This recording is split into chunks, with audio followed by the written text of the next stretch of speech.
De grote vraag is inderdaad, hoe gaan we daar gepast mee om? Ik denk dat je twee systemen hebt. Eén vanuit emotie, emotioneel reageren, vechten, vluchten, bevriezen. Dat is een overlevingssysteem.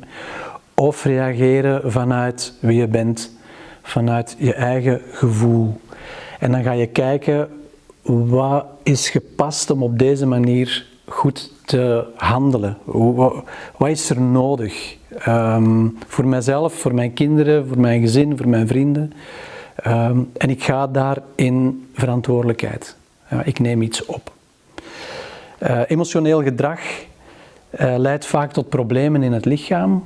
Vandaar de naam van mijn boek, Je lichaam wil je iets vertellen. En dat is belangrijk om te kijken, wat kunnen we doen om net naar ons gevoel te gaan, om te leren leven met wat er omgaat in ons systeem.